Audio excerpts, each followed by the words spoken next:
Hello students, कक्षा 10 की SS की ऑनलाइन क्लासेज में आपका स्वागत है। पिछली वीडियो में हम राज्य सरकार से संबंधित चर्चा कर रहे थे। हमने राज्य व्यवस्थापिका के अंतर्गत विधानसभा का अध्ययन किया था। हमने देखा था कि राज्य विधानमंडल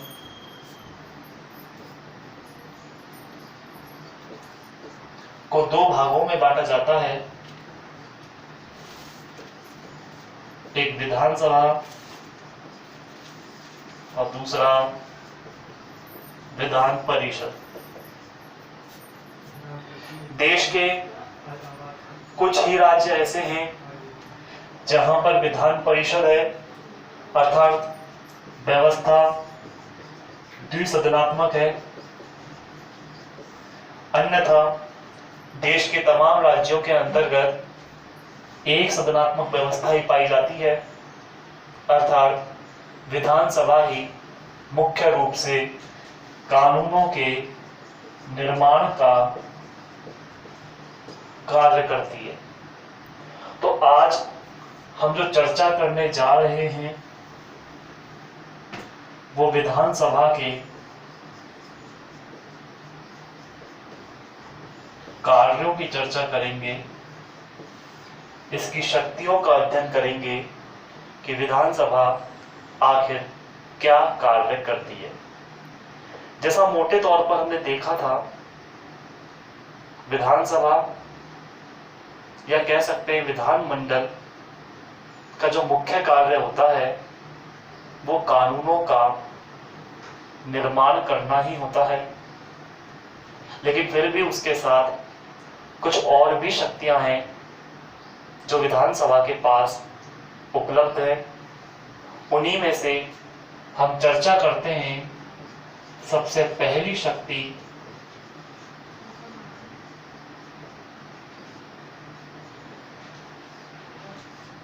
विधायी शक्तियां। विधायी अर्थात इससे एक शब्द निकलता है विधेयक, और इसका अर्थ होता है कानून। हम ये कह सकते हैं कि कानून निर्माण की शक्ति, विधेयक निर्माण करने की शक्ति विधानसभा के पास मौजूद है। हूबहू संसद की भांति ही ये कार्य करती है, लेकिन जहां संसद के अंतर्गत हमने देखा था कि संसद में लोकसभा और राज्यसभा होती है और उसके बाद इनके ऊपर राष्ट्रपति मौजूद होता है। संसद में तो स्थिति ये होती है कि कोई भी कानून जो बनने जा रहा है उसका सबसे पहले प्रस्ताव लाया जाता है, जो साधारण होते हैं। सबसे पहले हम बात कर रहे हैं प्रस्ताव के बारे में, और प्रस्ताव के साथ विधेयक के बारे में। विधेयक दो प्रकार के होते हैं, एक धन विधेयक,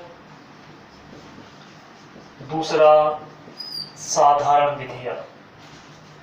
धन संबंधी मामले जो कानून के रूप में शामिल होंगे, अर्थात वे समस्त कानून, वे समस्त प्रस्ताव, वे समस्त विधेयक जो संबंधित है धन से, ऐसे विधेयक धन विधेयक या वित्त विधेयक कहलाते हैं। इसके अतिरिक्त वे सभी प्रस्ताव, वे सभी विधेयक जो धन से संबंधित नहीं है, वे साधारण विधेयक में शामिल किए जाते हैं। तो विधेयक दो प्रकार के होते हैं, एक साधारण और दूसरा वित्त विधेयक। संसद की मैं पहले बात करूं, क्योंकि संसद को समझ सकेंगे तो विधानसभा समझने में आसानी रहेगी। हालांकि इसकी चर्चा हम पिछली वीडियोस में कर चुके हैं, लेकिन एक बार पुनः इन चीजों को बताना आवश्यक है। कोई भी प्रस्ताव जो साधारण विधेयक से संबंधित है वो सबसे पहले या तो लोकसभा में लाया जा सकता है या राज्यसभा में लाया जा सकता है। दोनों में से किसी में भी ये प्रस्ताव लाया जा सकता है। जरूरी नहीं कि लोकसभा में ही आए, पहले राज्यसभा में भी आ सकता है तो पहले लोकसभा में। हम सपोज कर रहे हैं कि पहले ये प्रस्ताव लोकसभा में आया, लोकसभा ने अपने 2/3 बहुमत से, 2/3 बहुमत का अर्थ है यदि सदस्य संख्या 100 है तो 100 का 2/3 66.66 अर्थात लगभग 67 सदस्यों की अनुमति अगर इस प्रस्ताव को मिल चुकी है तो यह प्रस्ताव राज्यसभा में जाएगा। यदि राज्यसभा में भी इसे 2/3 बहुमत से पारित कर दिया गया है, समर्थन दे दिया गया है, तो यह राष्ट्रपति के पास पहुंचेगा और राष्ट्रपति इस पर हस्ताक्षर कर देते हैं तो यह कानून का रूप ले लेता है। अब एक चीज, राष्ट्रपति यदि हस्ताक्षर ना करें तो ये सवाल आपके मन में आ रहा होगा, राष्ट्रपति हस्ताक्षर करने के लिए मजबूर है क्योंकि राष्ट्रपति के पास कोई अधिकार नहीं है। राष्ट्रपति सिर्फ पुनर्विचार के लिए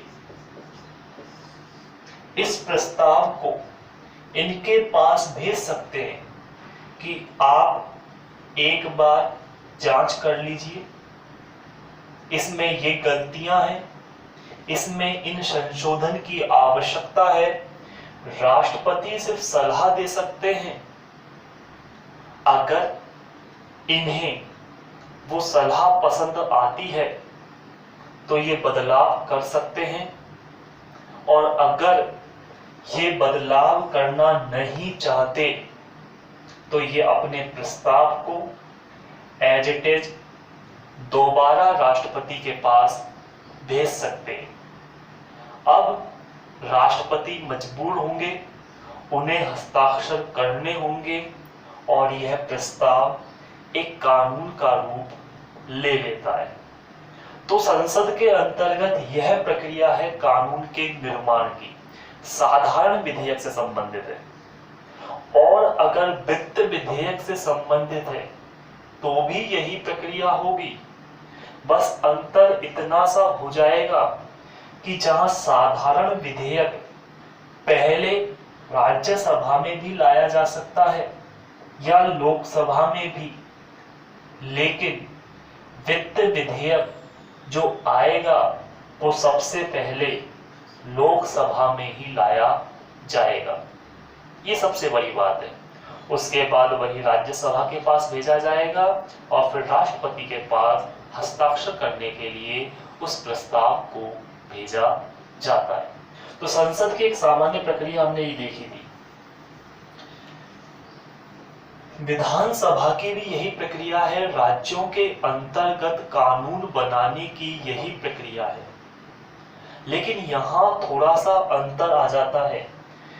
देश के कुछ राज्य ऐसे हैं जिनमें 2 सदनात्मक व्यवस्था है, विधानसभा,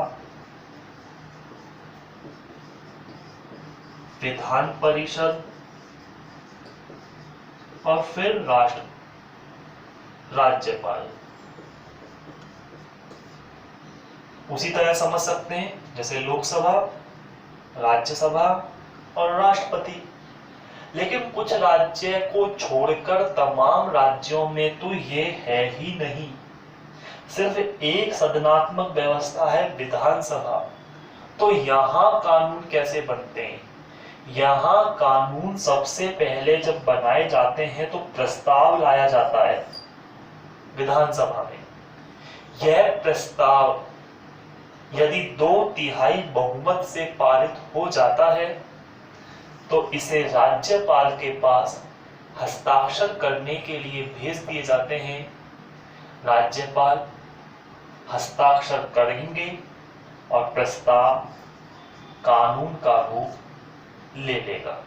यानी विधानसभा के अंतर्गत, या कह सकते हैं राज्यों के अंतर्गत, कानून निर्माण के लिए विधान परिषद की आवश्यकता नहीं है। लेकिन जिन राज्यों में विधान परिषद है उन राज्यों में इसकी अनुमति की आवश्यकता पड़ती है। तो देखिए कि विधानसभा की विधायी शक्तियों के अंतर्गत विधानसभा उन विषयों पर कानून बना सकती है जो विषय राज्य सूची के अंतर्गत शामिल किए जाते हैं। एक विशेष चीज, यानी विधानसभा उन विषयों पर कानून बना सकती है जिन विषयों को राज्य सूची में शामिल किया जाता है। अब ये राज्य सूची क्या होती है, तो आप इसको देखें। हमारे संविधान के अंतर्गत 3 सूचियों का उल्लेख किया गया है। संघ सूची, नंबर 2 राज्य सूची और नंबर 3 समवर्ती सूची।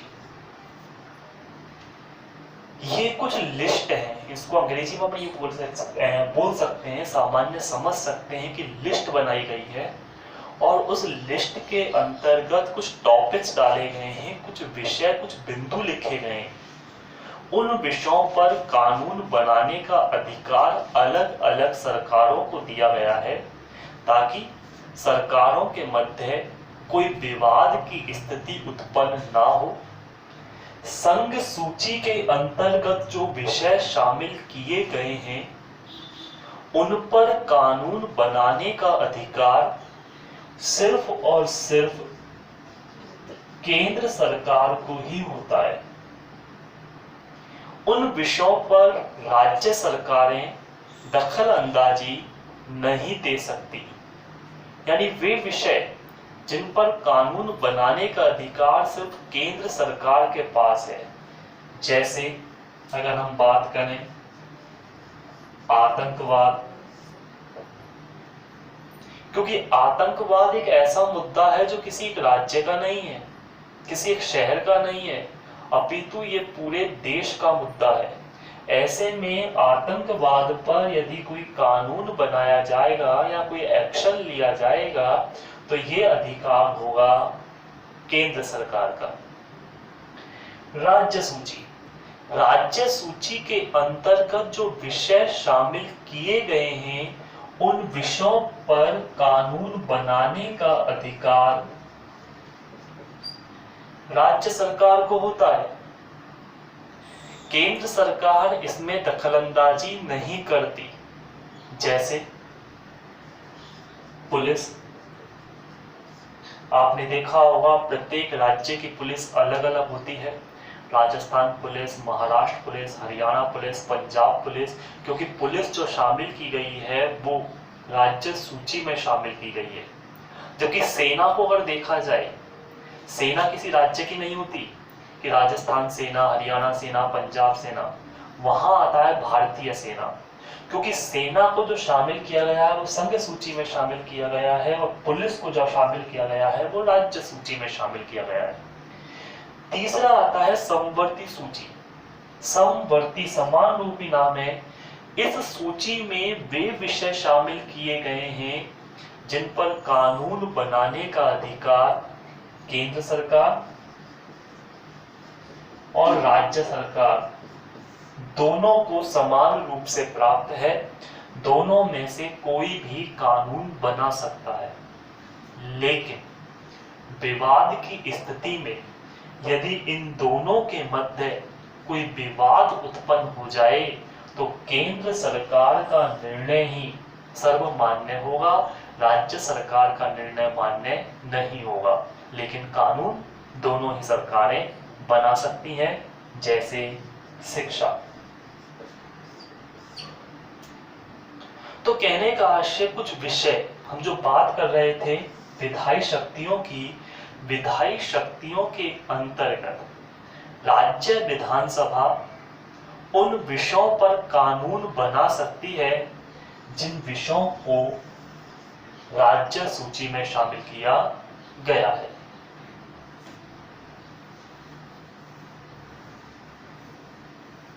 नंबर 2 चर्चा करते हैं।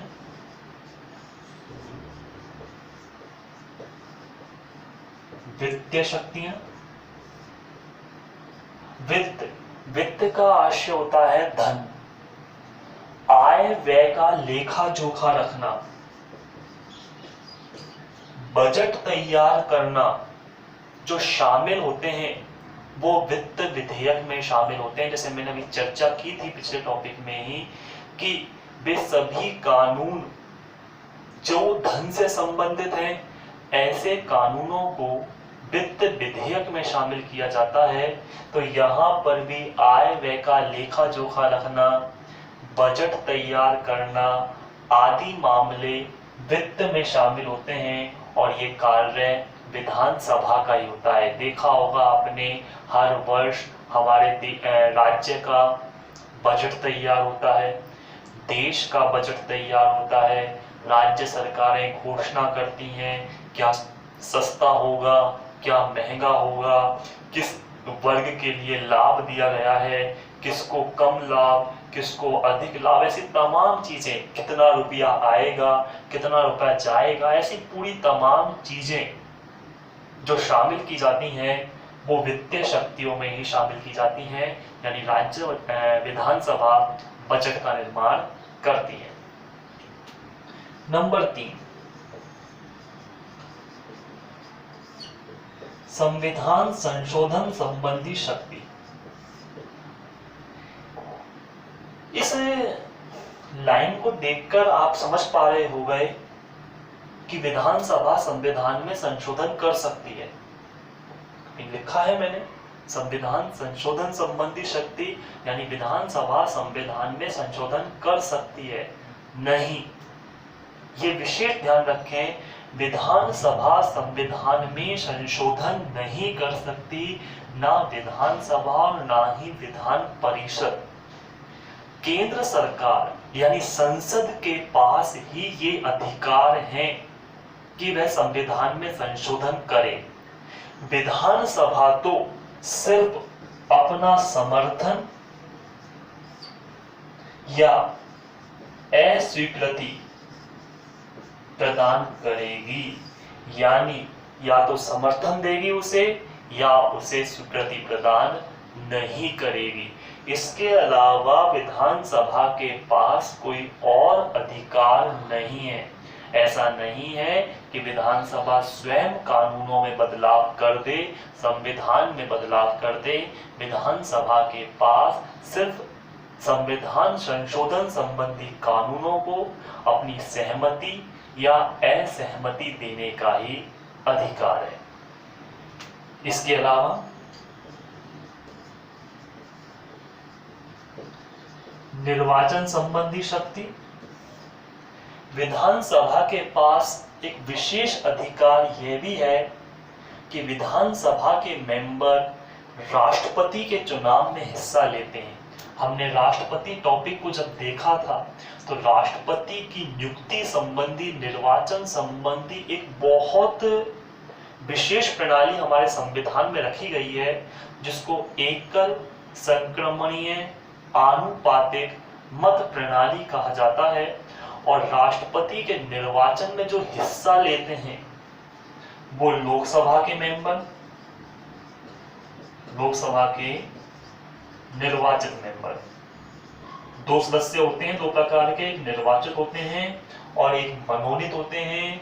मनोनीत मेंबर वो होते हैं जिनका राष्ट्रपति के द्वारा मनोनयन, मन से, अपने स्वयं विवेक से निर्माण किया जाता है, नियुक्त किया जाता है। तो लोकसभा के निर्वाचित मेंबर जो होते हैं टोटल 543, राज्यसभा के निर्वाचित मेंबर जिनकी संख्या है 233। इसके अलावा समस्त राज्यों की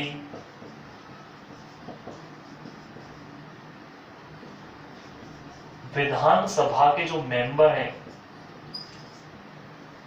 प्रत्येक राज्य के बहुत हैं, अलग अलग राज्यों में, जैसे हमारे राजस्थान के अंतर्गत 200 हैं, वो विधायक जो है वो राष्ट्रपति के चुनाव में हिस्सा लेते हैं। तो विधानसभा की एक शक्ति ये भी है कि विधानसभा के मेंबर राष्ट्रपति के निर्वाचन में अपना योगदान देते हैं। तो हमने कुछ चीजों का अध्ययन किया। विधानसभा के कार्यों में विधानसभा की कई प्रकार की शक्तियां हैं। मोटे तौर पर जो विधानसभा का कार्य है वो कानून का निर्माण करना ही है। राज्य के लिए क्या नियम बनाए जाएंगे, कौन से कानूनों का निर्माण किया जाएगा, वो विधानसभा के पास ही उपलब्ध है। तो ऐसे में हमने विधानसभा के कार्यों को देखा। हालांकि देखा जाए तो किसी भी राज्य के अंतर्गत विधान परिषद की ऐसी कोई आवश्यकता नहीं पड़ती। विधान परिषद यदि ना भी हो तो भी राज्य की व्यवस्था सुचारू रूप से चल सकती है। लेकिन हमारे राजस्थान की स्थिति को यदि हम समझें तो राजस्थान में विधान परिषद के गठन की प्रक्रिया चल रही है। हालांकि गठन कैसे होता है इसकी चर्चा हम आगामी वीडियो में करेंगे, लेकिन शॉर्टली बता देता हूं कि राजस्थान में अभी विधान परिषद नहीं है। राजस्थान में अभी सिर्फ विधानसभा अकेले कार्य कर रही है। लेकिन विधानसभा ने एक प्रस्ताव केंद्र सरकार को भेजा है। केंद्र सरकार जब इसको अनुमति दे देगी तो राजस्थान में भी विधान परिषद का निर्माण होगा, और जब कार्यवाही होगी, जब दोनों के साथ संयुक्त रूप से होगी, विधानसभा और विधान परिषद दोनों मिलकर ही किसी कानून का निर्माण करेंगे। तो उम्मीद करता हूं आज का ये संक्षिप्त टॉपिक आपको समझ में आया होगा। आगामी टॉपिक विधान परिषद के बारे में हम आगामी वीडियो में चर्चा करेंगे। जब तक के लिए देखते रहिए, पढ़ते रहिए अपनी एसएस की ऑनलाइन क्लासेस। धन्यवाद।